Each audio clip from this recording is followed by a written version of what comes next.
Hi, I'm Sabrina Farmer, and I am an engineering manager here at Google for Google Apps and site reliability.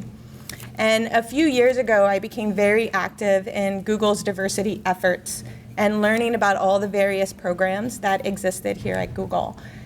And I was pleasantly surprised as I learned about why we were putting together these programs, that it was not about doing something that was nice, or it was really about the importance to our business and our company, and also to the fields in which we're committed to innovate in. One of the people that I came to know during this process was Beryl Nelson, who's an engineering manager in Knowledge. And she was the person who was sharing a lot of the research and the background with the executive team.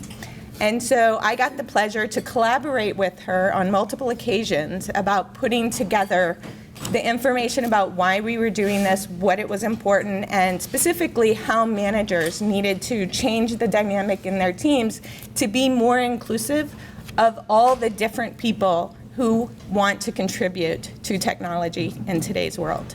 So Beryl finally published her work externally. It's been published at Google for some time, but the ACM just published it in November's edition. And she's here today to do her presentation on the background about why diversity is important to people who want to be innovative, who want to drive and be successful in this business. So it is my pleasure to introduce Beryl Nelson.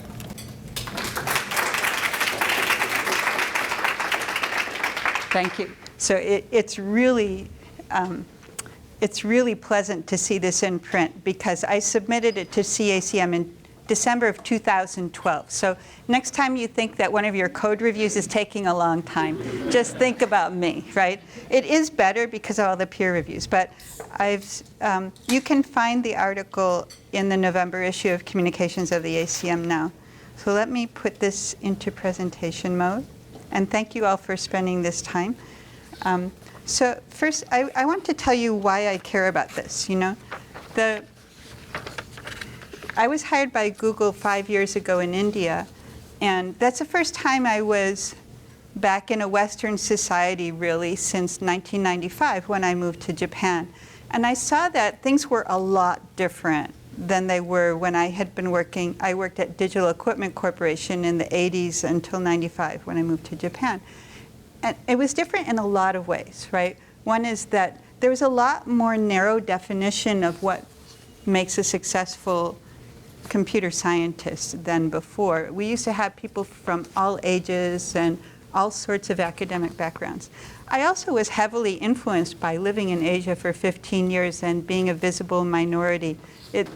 I've been working in academic settings that are mostly male since I was 10 years old, and that is nothing compared to being a visible minority in Japan and India. I really felt it much more strongly. But the second thing that happened was in my first week at Google, something appeared in my calendar which said something like, "Why women mean business." And at the time I thought, if something appears in my calendar, it means they want you to go. So I went. And it turned out to be a talk by an author of a book. It was hosted by Eliza Knox in our Sydney office. Was it Sydney? No, she was in Singapore. But the point is that it gave some information about the correlation between successful companies financially and having women in the executive team. And that really opened my eyes to the fact, oh, it's not just a conversation about have some kind of numbers game that maybe we're missing 50% of the population if we don't hire women or if we don't hire blacks. It's actually really important to have a lot of different kinds of points of view at the table if you want to innovate. So I've read a whole lot about this. It's not my day job. My day job is I work on Google Search. It's just something I'm interested in, and I feel like there are a lot of people who are really interested in this, and they just don't have the information easily accessible, and that was my goal in writing this paper. So the outline of this talk is this. that teams whose members are heterogeneous in meaningful ways have higher potential for innovation. But there are social science experiments that use quantitative methods, and they're repeatable, to show bias, stereotype threat, and methods to combat them, right? But the effectiveness of diverse teams depends on trusting and supportive cultures. There are many things that can be done to interfere with bias and stereotype threat and so on. Publishing data is one of the important things, and I'll go through some of the tools. Cognitive illusions, they're actually not covered in the paper. There was a space constraint, but I would like to talk about them too. They create another barrier to effective decision making. But there's hope. There are people who've actually made substantive change in their tools for this. And if we have time, I'll give some positive examples. So in terms of financial performance, and this experiment is about women, but I'd like to say that there's just a lot more data about women or about race than any other axis. But we should really assume that almost all of these studies will refer to any kind of difference, okay? So in this particular study, it's one of many that shows that companies that have a higher percentage of women in the management part of the organization do better financially. In this particular study, they created a metric of how far women were from the top of the company, and they aggregated it over the entire company. So companies with a higher metric are on the left in the darker color, and the average is on the right. So they perform better return on equity, better earnings before interest and taxes, and better stock price growth. And then a similar experiment was done looking at companies that were in the top quartile for having women in the executive team compared to 0 women in the executive team. And you can see both return on equity and average earnings before interest and taxes are higher when there are more women. A similar study was done looking at companies with at least 3 women on the executive board. And again, this shows a similar result. It's not just in the West. In India, there was a study done that showed that companies headed by women have an annual growth that's much higher than the average. The average is something like 35 to 21% over the course of 3 or 5 years. And women-led companies were 64% or 54% in the same period. So it's not just in one geography, multiple geographies. Cedric Herring has shown similar results for race. And it's true that these are not proving that the reason that they're more effective is because of the difference. But the experiments have been done in many different geographies with different methodologies with similar results, so we cannot ignore this, right? So similarly, diverse teams are better at innovation, and the way you can think of it is that if you have a routine task that's repetitive, you really want communication to be easy, and then you're more likely to want people from the same background. It's easy to communicate. But when you want to innovate, you're better off having a team that comes from multiple points of view, so you have more points of view at the table. One of the results that's really interesting is that when you look at gender tech patents since 1990 in the US, more than 90% of them have male-only authors. But the mixed gender patents are cited 26 to 42% more than any of the single gender patents, and that has not been well explained. Another really interesting study was done by some people at the Sloan School. I think I misspelled the name here, but I went to talk with Tom Malone about this one time, and Anita Woolley is one of the collaborators. What they did is they did a study of the collective intelligence of teams. They took participants with a wide range of ages, something like 18 to 60, put them in teams of from 3 to 5, and gave them a number of tasks to do, one of which was just too large for a single individual to perform. And what they found was that the only predictor of team success was whether there were women on the team. So the way that you read this chart, the vertical axis is how well the team scored, and going from left to right, it's 0% of women to 100% women.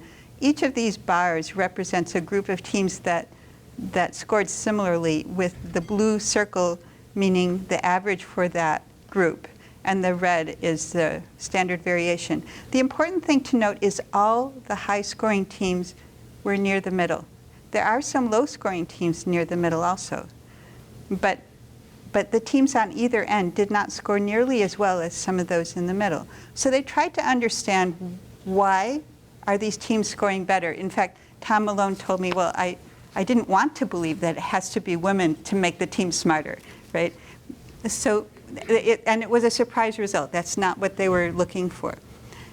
So they've come to believe that the reason that these teams are smarter is that there's a strong correlation between women and the social intelligence that causes people to be able to get all the ideas heard in the room.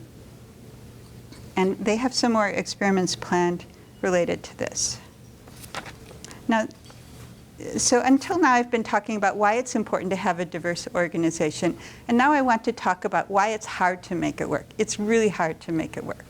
There are really significant barriers, and these are just some of them. There's unconscious bias, there's stereotype and identity threat, there are cognitive illusions, there's exclusion from critical social networks. So for example, if you play golf and somebody else plays golf, you spend a lot of time together and you hear about things, but if you are not really friends with another person you're working with, you won't have the casual social conversations that make you aware of things that you would when you spend more time together. The lack of role models and mentors, or unaware managers. People have different career goals and motivating factors. So all that you're going to hear now is going to end up with the conclusion that the organization's culture is really important to determine whether it can benefit from diversity. It has to be inclusive and adopt practices that reinforce that inclusivity.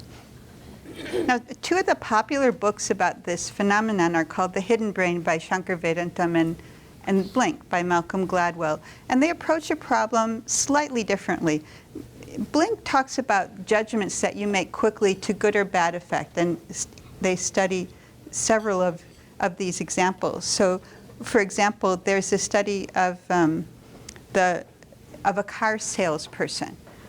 So there's one person that's studied in the book that is really, really good. Like everyone who comes practically will send a letter saying thank you to him. And what he says he does is he just doesn't pay attention to how that person looks physically. Like when you came in this room, you saw me and you probably made some assumptions about me based on how I look, probably within the first few seconds. And he says, I know it's there, I totally ignore it. I try to treat everyone the same, that I don't know whether they're really going to buy a car. But there was a guy named Ayers who did an experiment in the 1990s where he sent some young people to car dealerships in the Chicago area. And he had white men, white women, black women, and black men. They were all dressed similarly. They had a script. They'd go in the dealership, they'd ask for the cheapest car and start bargaining until they wouldn't bargain anymore.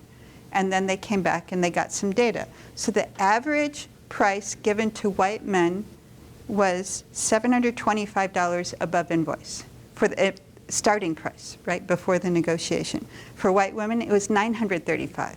For black women, it was $1,195. For black men, it was $1,687. After negotiations, the black men on average were told $1,551. It's almost twice as much over invoice as for white men at the starting position before bargaining. Now, if you ask people, are you biased? They'll say no. Hell no, I treat everybody the same. But if you look at things like the Obama election, right, the exit polls say something different from what you actually saw in the numbers. So why is that, right? That I'll get to a good study of that soon. Another thing which you saw in the talk announcement is there's a disproportionately high set of men who are very tall, who are CEOs, right? If you compare with the general population, something like 52% are at least 6 feet tall, compared to 14% in the general population. And some large number, about a third, are 6'2" or more, and that's less than 4% in the general population. So when people talk about women or blacks, they might say, oh, we have a pipeline issue. But when it comes to short people, we don't have a pipeline issue. They're everywhere, right? Right? And if you asked, well, do you think that tall people are smarter? I mean, there's only one person who ever argued with me about that, and he was 6'2", right? An engineer in one of our Poland offices, right? We don't believe that we're biased that way, but our actions show that we're making these biased decisions, and we don't understand why. Now, the hidden brain looks at this from a different point of view, and that's the way in which we make decisions that have an opposite effect to our intention. So, for example, one example that is given is there was a study done in which there are 2 job applicants seen waiting in a waiting room, right? It's a test situation, it's not a real job, right? But what was found is that if an average weight applicant is seen sitting next to an overweight applicant, the average weight applicant is rated lower in competence, hireability, everything. It's like it's sticky, right? I mean, not only is there this bias against overweight, but if you associate with that person, you're also associated with that bias. Another really interesting study that many people have cited is this one. You might have seen it before. What happened was that Melissa Bateson went to coffee stations at a workplace in northern England, and they had an honor system for paying for the milk to put in your tea or coffee. So there was a sign that said how much money to put in, right? So they changed the sign, and what they did is put photographs with the sign for the money, and they changed them every week. And the amount of money they collected each week, you can see in this graph, right? So the weeks that had flowers, like the second week, the fourth week, and so on, they got less than half of what they got in the weeks with eyes. See, like the odd-numbered weeks. And in the weeks where the eyes look straight at you, they got really lots of money, right?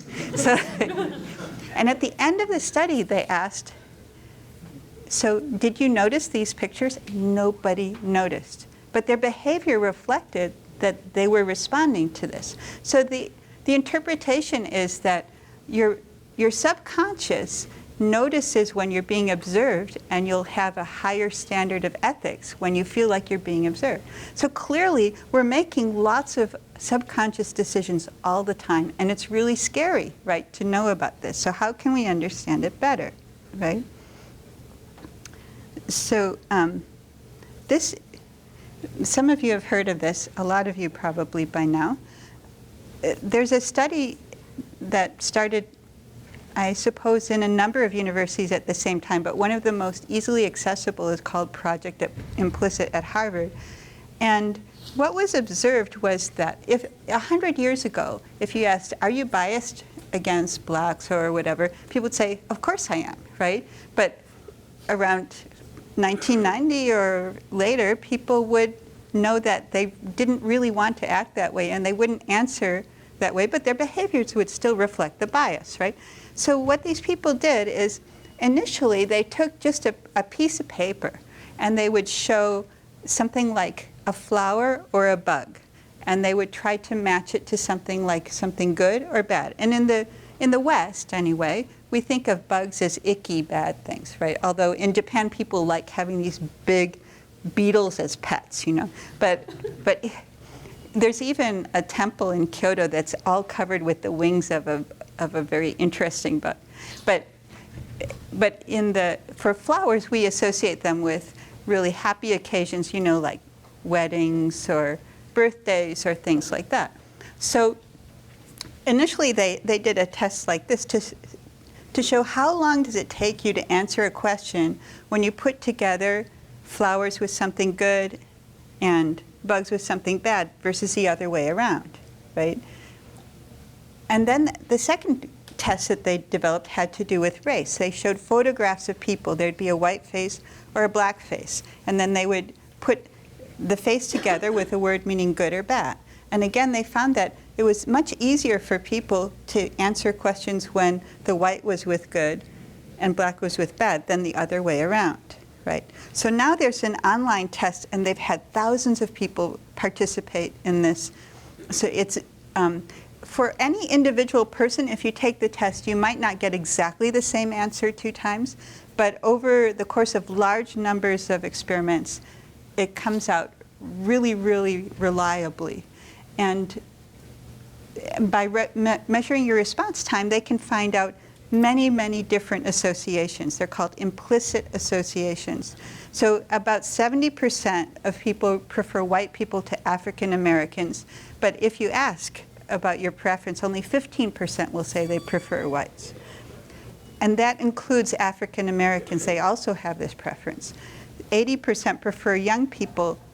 Age is one of the most strongly measured biases that there is. And that includes in Asia, where people really revere and respect the experience you have with age, but still people test as preferring young people. 50% prefer non-Arab names. 76% prefer AWOL as opposed to disabled people, and so on, right? I test as moderately biased against women in science and technology, and that is totally against my self-interest. I've been working since 1981 in science and technology. So there's a book called Blind Spot, which describes the development of this test and some of the associations. One of the things that's really interesting is there a predictive link between the way you test on such an internet test and the way that you behave? And there isn't really conclusive work so far. There was some research that indicated that in the case of strong bias against race, that there was a predictive association in the way that you would behave. But the research is not very strong on that regard yet. The fact that we can measure it at all, though, is a really big step forward, because it means we can examine ourselves. Now, there's another concept called stereotype threat, and I'm sure many of you have heard of this. So let me define what I'd like you to think of it as. This graph indicates one of the manifestations. So for example, if you're talking about math scores for girls, under high stereotype threat, the girls will test a lot lower than boys. Under low stereotype threat, they'd be similar. So stereotype threat is the phenomenon that has to do with the fact that we have multiple identities. So I am a woman, I'm a mother, I'm an MIT alumna, I'm a daughter. There are all sorts of characteristics that I have. But when I'm put in a situation where my identity is under threat, then that identity becomes salient. So for example, I'm an American.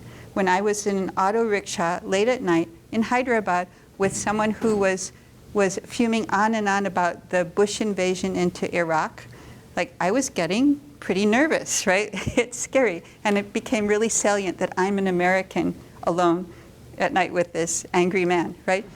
Whenever you're in a situation in which there's a stereotype that you know about that is disadvantageous to you, and it's something that you care about, it can affect your performance. Now, Claude Steele has written a wonderful book called Whistling Vivaldi that talks about the history of the research related to this. And the way that he started was looking at the problem of why college entrance scores were not predictive of performance for black students. If you looked at the slope, starting from entrance score to where students would score after 4 years of university, for Asian or white students, it would go up at a similar slope, but for blacks, it wasn't doing that. And it wasn't just in one school, it was everywhere. And it was even at a lot of schools that were trying to have interventions, and people didn't understand it. So the question is similar to the Larry Summers question, in which Larry Summers asked, well, perhaps women just don't have what it takes to excel at science, right? He didn't survive his job after that. But similarly, people were asking the question, maybe there's some innate ability difference. And what was beautiful about Claude Steele's experiments is he established that the same people under different conditions can show opposite effects. So let me tell you one of his experiments. They took some black and white male college students and took them to play mini golf. In one situation, they told them, this is a test of your athletic ability. And then what happened is that the black men were fine, and the white men needed 3 extra strokes. So then they did it again, and they said, this is a test of your sports strategic intelligence. Then the white men were fine, and the black men had to do 5 extra strokes. So it showed that the same population would have opposite effects depending on the way that the problem is posed, and how you deal with the way you present the problem, basically. So some of the things that are really important about this are that it works to say things like, this test does not have a gender difference if it's a credible statement, right? That's a way to reduce stereotype threat. It's also important to say that it happens all the time, right? Like you only have to know that the stereotype exists, and it starts really young, like 5-year-old girls. If they color a picture of a girl holding a doll, they'll do less well in a math test than if they color a picture of a child eating with chopsticks or a landscape. 5 years old, right? Another thing that's really interesting is that positive stereotypes work, right? So if you tell a woman you're an Asian, well, there's a stereotype about Asians doing better in math, or you're a Stanford student. If you tell a white man something that reminds him of the Asian stereotype, he'll do worse in his math test. So like you can manipulate the situation in some sense because of the way that you phrase this. Now, another thing that's really important to counter stereotype threat is critical mass. One really good example was the Supreme Court of the US. When the first woman was appointed, Sandra Day O'Connor, she said the press hounded her all the time. Every time there was a decision, they would say, what did the woman say? And it all went away when Ruth Bader Ginsburg joined the court. Of course, that has nothing to do with how biased it might be within the court, the way they make the decisions, but the external visibility, it just reduced her from being a person to being a representative of all women, right? And then when Sandra Day O'Connor retired, all that attention went on Ruth Bader Ginsburg, which surprised her. So critical mass is really hard to define for what will work best, but in general, somewhere around 40% is where people start feeling comfortable. And some experiments have been done, for example, in setting up brochures for a flyer for a company, and around 40% minorities in the photographs is the point where minorities start feeling safe and feeling like they're willing to apply. It's also important for an organization to say we value diversity. An organization that says we're colorblind, people don't trust it. It's sort of like, well, you have a deficiency, but we'll ignore it, right? But saying that your difference is important to us is a much stronger statement. It makes a big difference. It's also important to have a credible narrative, and that means that you have a way of explaining a story to someone that allows them to see their own success. So for example, in university, if you have a freshman, a first-year student, who can talk to someone who's in their 3rd or 4th year, who looks like them, then they can start to feel like, yes, this is something I can do. There's somebody else who's faced similar problems to what I faced, and I'm able to face them too. It's really important to have an expandable view of intelligence, meaning that knowledge is not just static. There are things that we can learn. Self-affirmation is an exercise that has been incredibly successful. The experiment started with a school in which students were given an exercise for 15 minutes to write something about one thing that they valued. In the control group, they were supposed to write about something that someone else might value, but they didn't particularly value. The students who wrote about a value, 2 years later, were still scoring better in their classes. And this has been repeated for physics college students for women. It's amazing. It's a very small intervention, and it has a positive effect. It's important to improve critical feedback. So people thought that it would have a positive effect on students if you gave them positive feedback, sort of like cheering them on. You can do it. I'll support you. It actually doesn't help. What really helps is being very engaged, saying, I have very high standards, but I'm going to work with you, and we're going to make sure that you can reach this. It's a non-intuitive result. Having communities of support turned out to be a really important difference between Asian students, who also were often minorities, and black students at universities in the US. Because Asian students would naturally, culturally form groups in which they would discuss problems with each other. And the African Americans normally did not form these groups in which they'd study together. But once those groups were formed, they had similar positive effects. When someone feels really isolated, and I felt it myself as an engineer at Google, sometimes you're starting and you feel like, oh, if I say something, I'll look dumb, right? And you kind of isolate yourself, not wanting to show other people that you conform to the stereotype. And sometimes people even refuse to take advice which would help them because they think taking the advice would just confirm the fact that they're dumb, whatever.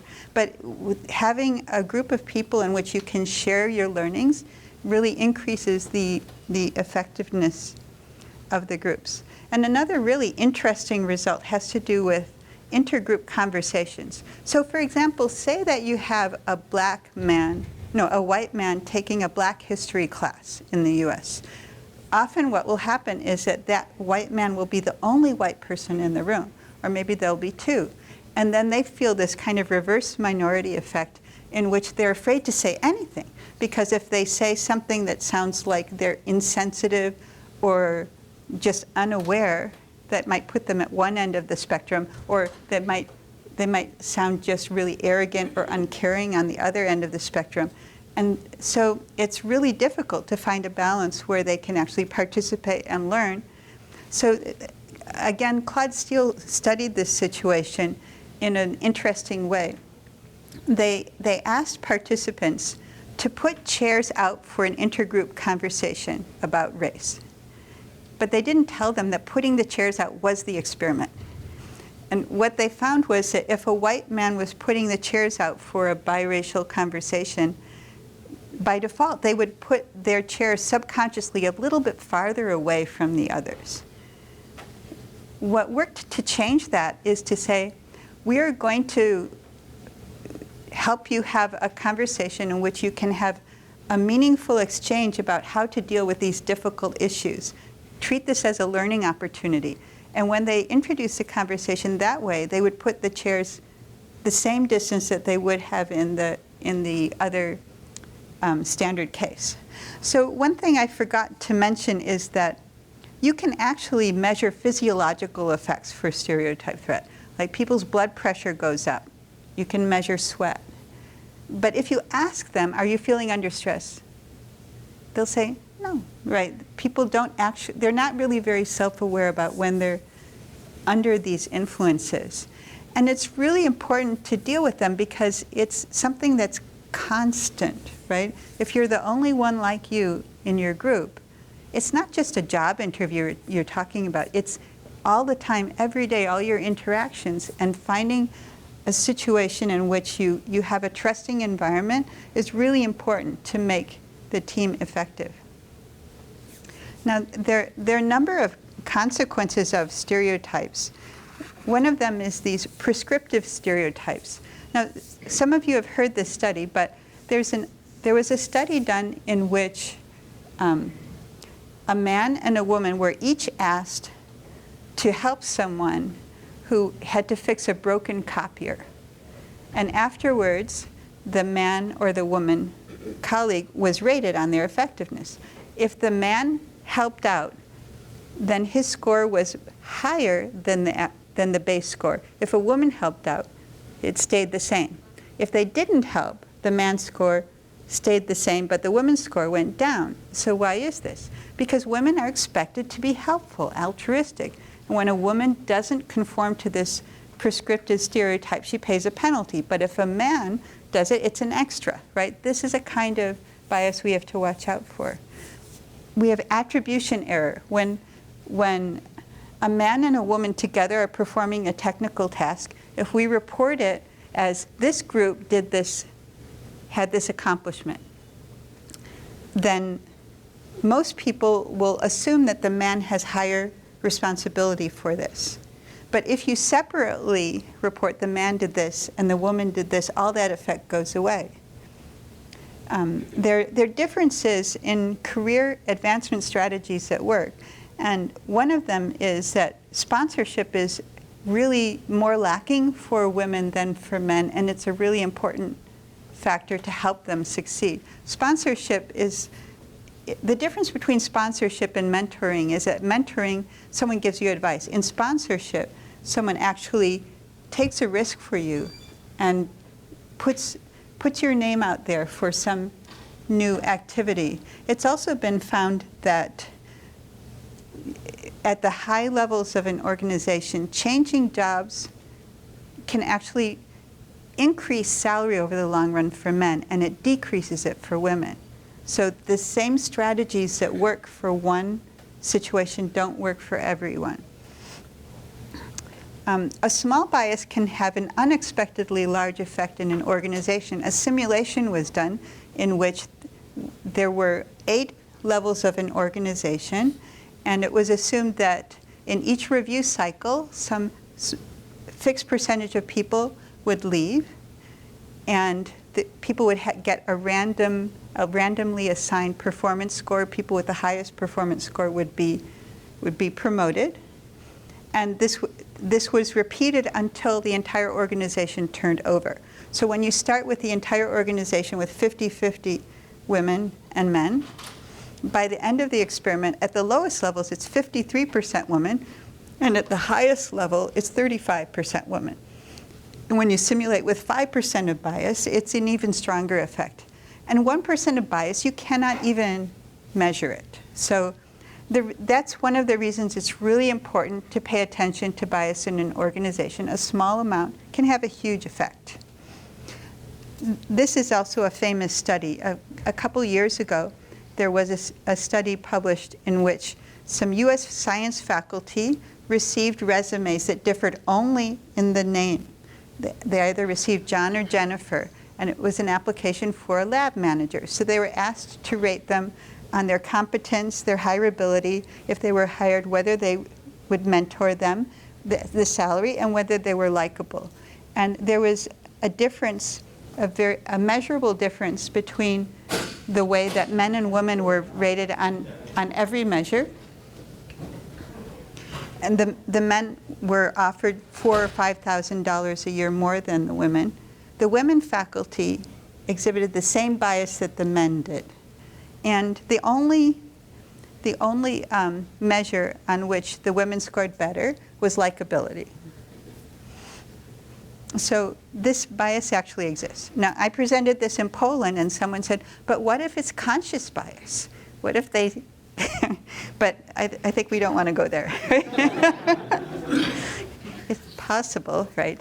There was a study of a real person who was a successful VC, and her bio was given to some MBA students, some with Heidi and some with Howard. Everything else was identical, and the students were asked, is the skill the same or different, and who would you like to work with? So the good news is that the skill level was addressed similarly, was assessed similarly, But when asked, who do you want to work with, almost everyone preferred Howard, like 70%. Heidi's just too aggressive. So women at higher levels actually face a penalty, right? That there's a narrow band of behaviors that's acceptable by showing some of the leadership traits that we associate with successful leaders. They're going against some of the prescriptive stereotypes for women, and so it becomes a difficult balancing act. In meetings, the studies are a little bit more soft relating to meeting behaviors, but in general, the studies agree that men tend to talk more and interrupt more. Women are more likely to be interrupted. They're more likely to allow a successful interruption. And if they interrupt someone, it's most likely to be another woman, right? In formal settings, men will gain the floor and keep it more. Women take a lot less time in framing a question. And this is important because we want our leaders to be able to frame the questions. And by self-training women to not speak up, or minorities, then they're less likely to have the perceived skills needed to be an effective leader. In informal settings, women excel, all the collaborative skills and so on. I'm trying to go faster because I'm going to run out of time. I always do. So it also is really important to realize that career needs are different, and what we assume is not always the case. So this represents a study of managers and why they leave a job. And you see that men are almost 10% more likely than women to leave because of a promotion or for a higher salary. Women are something like 9% more likely to leave because of a difficult manager than men. And almost nobody leaves, really, just because of childcare. What happens is that we perceive it as a woman leaving because of a child-raising issue. Oftentimes, they'll just say that and not really say what the real issue is. The real issue is that if you feel like you don't have a future, it's not worth the trouble to try to keep a job and raise a family at the same time. This happened to me. I was told by my manager to quit when I was pregnant with twins, to be good to the twins, you know? So that's part of why we moved to Japan. I figured, well, why bother with this manager, right? And similar results have been found in Japan. And that was before Google existed. It had nothing to do with Google, okay? So what if you could study the same person being both a man and a woman? And it turns out some people have done this, right? There are studies of transgenders. And pretty consistently they find that when men become women, they experience disadvantages that they didn't have before. Initially, they might have their incomes fall by 12%, and over the long term by 30%. When women become men, they get new privileges, their professional lives become easier, their incomes rise by 7.5% initially, 10% in the long term. But even better, there are two biologists at Stanford that are transgender, one from man to woman and one from woman to man, and they're willing to talk about it. So the person who went from woman to man is named Ben Bars. He was oblivious to sexism in early life. He couldn't understand the feminists. But afterwards, people would say his work is much better than his sister's. People who didn't know it was the same person. He says he gets better treatment in everyday life. He can complete a whole sentence without being interrupted. And now he starts remembering all these things that happened to him as an MIT student, things like the professor saying, oh, your boyfriend must have done that assignment, and things that at the time didn't seem that important, right? The one that went from man to woman, she's named Joan Roughgarden. As a man, she made a controversial proposal. She works in biological ecology, I think. But she still had some authority and people engaged. But after becoming a woman, she made another, and the establishment was totally livid. Nobody engaged with her. And at workshops, people even came and threatened her physically, like jumping up on the stage or starting to shout at her. And that had never happened as a man. Like she says, well, you feel like this guy's going to come over and hit you, and should I get ready, right? She's no longer on any committee. Her salary has dropped. She gets interrupted when talking. She can't frame issues. And so it's a really it's really stunning to hear such things. Now I want to change gears a little bit.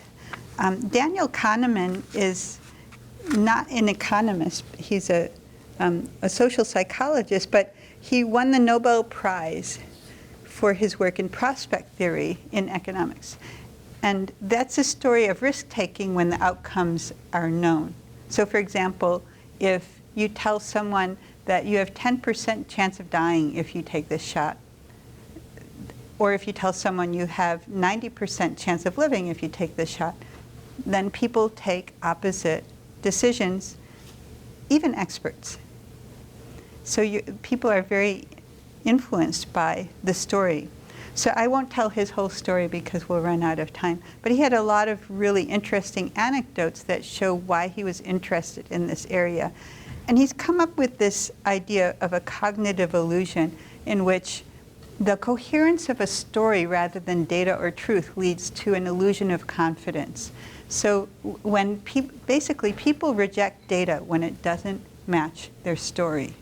And that's a really important thing to watch out for. He coined a term called "what you see is all there is," too. So that's, for example, people will infer anecdotally from their experience that the world is like this. For example, someone might think, well, look at this person over there. She's a very successful engineer. It means that any woman can be successful if they're just like her, right? So there is no problem. Or conversely, my sister had a terrible time. Therefore, there's a terrible environment out there, and nobody can succeed. And either one is really inferring from insufficient data. These cognitive illusions take greater effect when it's something relating to your own professional competence. Now, there are a few examples of very positive change. One is the MIT science faculty study. In the 90s, there were 3 senior women faculty who believed that there was bias in the way that lab space was allocated or grants. They didn't know for sure, but they felt that it was true. So they decided to talk to all the senior women faculty in science, and it wasn't hard because there were only 15 of them. And most of them agreed this was a problem. They went to the dean. The dean decided that they would do a study. The committee included 3 men who were current or former department chairs and 1 senior woman from each department. And they looked at all the data except salary, and they found that indeed there was bias in some of the departments. And it surprised everyone because it did not look like what they thought discrimination looked like. In any individual case, they could argue this person shouldn't get this, but when they put it together, it described a pattern, and they weren't even aware that they had it. It really shocked the president of the university when he figured out that all these women used to think there was no problem when they were young faculty, but their experience changed over time. What I think is really amazing about this is it's so public. You can just search and find it. It was around 1997. You know, in this year, a lot of tech companies have started releasing data. This was done in 1997, and they made effective changes. There's another report about 12 years later. Harvey Mudd College is amazing. They went from 12% women to about 40% women in computer science in 5 years.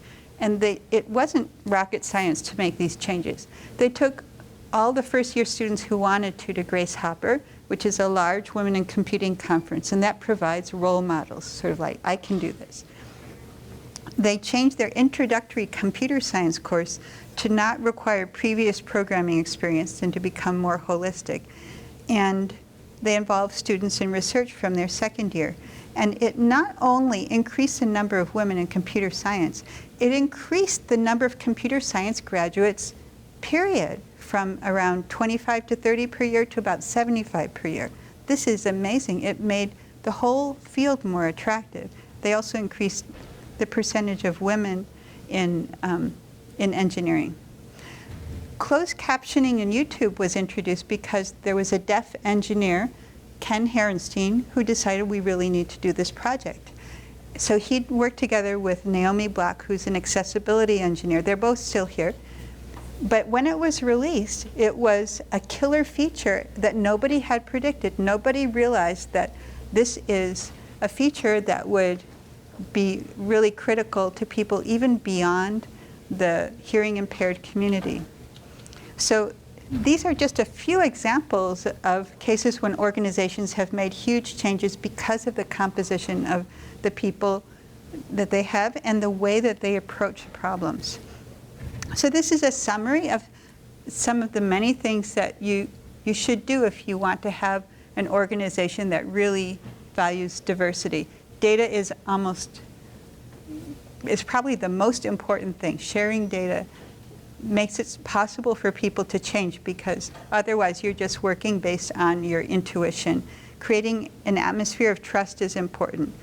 Critical mass is important. Another really nice experiment was women did math tests in groups of 3 women, or 2 women and a man, or 1 woman and 2 men, and their scores got progressively worse as we reduced the number of women.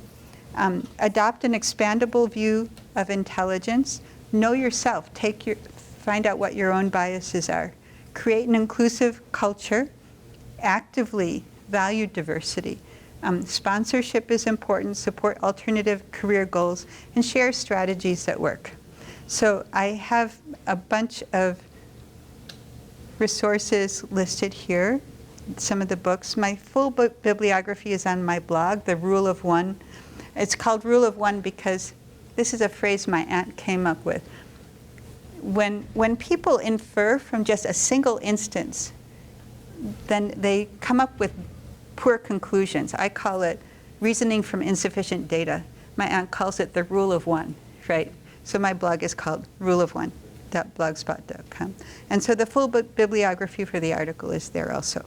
And this article is in CACM. Well, thank you. You're troopers. You stayed a long time.